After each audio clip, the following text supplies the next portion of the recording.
नमस्कार दोस्तों, स्वागत है आपका हिंदी नॉलेज शो में। तो दोस्तों, जब भी ये सवाल पूछा जाता है कि अमेरिका इतनी बड़ी आर्थिक महाशक्ति क्यों है, क्यों अमेरिका की अर्थव्यवस्था पिछले कई दशकों से दुनिया में नंबर वन बनी हुई है, तो मैंने देखा है कि ज़्यादातर लोग यही जवाब देते हैं कि अमेरिकी डॉलर की वजह से। अमेरिका अपने डॉलर को बहुत ही मजबूत बनाकर रखता है और उसी के दम पर उसने इतनी बड़ी अर्थव्यवस्था खड़ी करी है। लेकिन मैं जब उन्हीं लोगों से पूछता हूं कि अमेरिकी डॉलर कैसे मजबूत है, तो फिर वो चुप हो जाते हैं, उनके पास जवाब नहीं रहता। लेकिन मैं आपको बताता हूं अमेरिकी अर्थव्यवस्था की जड़। दरअसल आपने ये बात नोटिस करी होगी कि अमेरिकी कंपनियां जिस भी बिजनेस में आती हैं वहां पर झाड़ू मार देती हैं, मतलब बाकी सभी कंपटीटर का सफाया कर देती है। उदाहरण के लिए पेप्सी और कोका कोला को ही ले लीजिए। पूरी दुनिया के अंदर दो यही सबसे बड़े ब्रांड हैं सॉफ्ट ड्रिंक के मामले में। इतना ही नहीं, इलेक्ट्रॉनिक्स में ले लीजिए, अमेरिकी कंपनियों का एकदम एकाधिकार है, बिल्कुल डोमिनेंस है पूरी दुनिया में। ज्यादातर इलेक्ट्रॉनिक्स कंपनियां आपको अमेरिका की मिलेगी।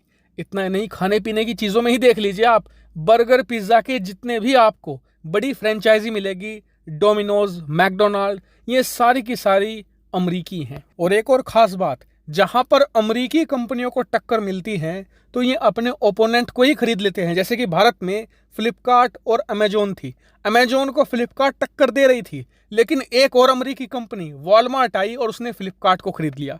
यानी कि भारत के अंदर ई कॉमर्स सेक्टर में एक अधिकार हो गया अमेरिका का। लेकिन आप सोच रहे होंगे कि मेन सवाल यह है कि इन कंपनियों से अमेरिका को क्या फायदा मिलता है। तो फायदा ये मिलता है कि ये कंपनियां दुनिया भर में व्यापार करती हैं और अरबों खरबों डॉलर कमाकर अपने देश वापस ले जाती हैं, जिससे कि अमेरिकी डॉलर भी शक्तिशाली बना रहता है और अमेरिकी अर्थव्यवस्था हद से ज्यादा मजबूत है। लेकिन इस समय भारत को इन सभी अमेरिकी कंपनियों की इतनी चिंता नहीं है। क्यों? क्योंकि आप जानते ही हैं कि भारत के अंदर इस समय 100 ऐसे नए स्टार्टअप खुल चुके हैं, जिनमें से हर एक की वैल्यू कम से कम $1 अरब है। यानी कि लगातार भारत के अंदर नई कंपनी आ रही हैं जो बड़ी बनती जा रही हैं। ऐसे में आज नहीं तो कल हम इन अमेरिकी कंपनियों को टक्कर जरूर देंगे। लेकिन एक ऐसा यहां पर मामला है जहां पर कोई कंपनी काम नहीं कर सकती। भारत सरकार को ही अमेरिका की ये डोमिनेंस तोड़नी होगी, क्योंकि चीन ने ये कोशिश की थी, चीन की ताकतवर कंपनियों ने कोशिश की थी, वो फेल हो गए थे। लेकिन भारत धीरे धीरे ग्राउंड गेन कर रहा है। दरअसल ये पूरा मामला जुड़ा हुआ है कार्ड बिजनेस का। आप सभी लोग जानते होंगे कि भारत के अंदर जितने भी बैंक हैं वो आपको कभी डेबिट कार्ड या क्रेडिट कार्ड देते होंगे, तो उनमें से मैक्सिमम आप पाएंगे या तो मास्टर कार्ड का होगा या वीजा का होगा। और ये दोनों ही कंपनियां अमेरिकी हैं और दुनिया भर के कार्ड बिजनेस पर इन दोनों कंपनियों का एकाधिकार है। और आपको बता दूं कि इन दो कंपनियों का सालाना रेवेन्यू इस कार्ड के बिजनेस से ही करीबन $60 अरब के आसपास होता है। यानी कि भारत का जितना टोटल रक्षा बजट होता है ना, लगभग उसके आसपास का। लेकिन असली खेल उससे भी बड़ा है। दरअसल इन कार्ड के बिजनेस के जरिए इन दोनों कंपनियों के पास दुनिया भर के करोड़ों लोगों का महत्वपूर्ण डाटा है। वीजा और मास्टर कार्ड को पता है कि आप कहां कितना पैसा खर्च करते हैं, आप क्या क्या चीजें लेना पसंद करते हैं, आपकी महीने की इनकम कितनी है, आप कितना उसमें से खर्च करते हैं, कितना सेव करते हैं। हर एक चीज का डाटा इन दो कंपनियों के पास है। और आप सभी जानते हैं डाटा इज न्यू ऑयल, यानी कि डाटा बहुत महत्वपूर्ण है। इस डाटा को बेचकर ये दोनों कंपनियां अरबों खरबों डॉलर कमा सकती हैं। लेकिन दिक्कत यह है कि इन दोनों कंपनियों की डोमिनेंस बहुत बड़ी है। कोई छोटी सी कंपनी या कोई व्यक्ति उठकर इन दोनों कंपनियों को टक्कर नहीं दे सकता। इसके लिए गवर्नमेंट की बैकिंग बहुत जरूरी है।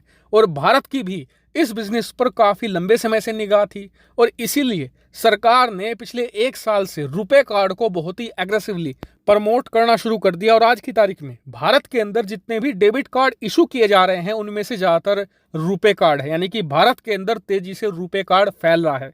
लेकिन दिक्कत यह थी कि अगर आपके पास रुपे कार्ड है ना, तो आपका ये एटीएम या डेबिट कार्ड दूसरे देशों में चलेगा नहीं। क्यों? क्योंकि बाकी देशों ने इसे अभी नहीं अपनाया है। और इसीलिए सरकार ने पिछले 6 महीनों से कई देशों के साथ डील करी, जैसे कि नेपाल में एक्सेप्ट किया गया, बांग्लादेश में बात चल रही है, इसके अलावा मालदीव में एक्सेप्ट किया गया, यहाँ पर कई और साउथ ईस्ट एशियन देशों की बात चल रही है।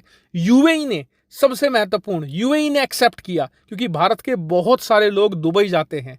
तो ऐसे में वहां पर एक्सेप्ट होना बड़ी बात थी। लेकिन भारत यहीं नहीं रुका। आज खबर आई है कि भारत और ओमान के बीच में एक बहुत बड़ी बैठक हुई है और उस बैठक में भारत ने प्रपोज किया है रुपए कार्ड को, और बताया जा रहा है कि ओमान आने वाले कुछ समय के अंदर ही भारत का रुपए कार्ड एक्सेप्ट कर लेगा। भारत यहां भी नहीं रुकने वाला। हम लगभग चाहते हैं कि जितने भी मिडिल ईस्ट कंट्री है, क्योंकि वहां पर बहुत सारे भारतीय रहते हैं, तो वहां सभी देशों में हमारा रुपए कार्ड एक्सेप्ट हो जाए। वहीं भारत के इस एग्रेसिव प्रमोशन की वजह से अमेरिका की कंपनी मास्टर कार्ड और वीजा परेशान है। वो अपनी अमेरिकी सरकार से गुहार लगा रहे हैं कि भारत सरकार रुपए कार्ड को प्रमोट करके हमारा बिजनेस ठप करने में लगी हुई हैं। और इन दोनों कंपनियों को सबसे बड़ा डर ये है कि भारत की जो मार्केट है तेजी से ग्रो हो रही है। ऐसे में 130 करोड़ लोगों का मार्केट इनके हाथ से अगर निकल गया तो इनकी बैंड बच जाएगी, इनका बहुत सारा रेवेन्यू खत्म हो जाएगा। लेकिन इस समय भारतीय सरकार किसी की भी नहीं सुन रही है। हम अपना रुपए कार्ड प्रमोट कर रहे हैं, वहीं डिजिटल ट्रांजैक्शन के लिए यानी कि कार्डलेस ट्रांजैक्शन के लिए हम अपना यूपीआई मेथड भी कई देशों में प्रमोट कर रहे हैं और कई देशों में इसे एक्सेप्ट भी किया गया है। तो यानी कि पेमेंट सिस्टम के मार्केट में भारत तेजी से बढ़ रहा है, अमेरिका को पीछे हटने पर मजबूर कर रहा है। हालांकि इस पूरे मामले पर आप क्या मानते हैं, कमेंट करके जरूर बताएगा। फिलहाल इस वीडियो में इतना ही। Thank you very much for watching video.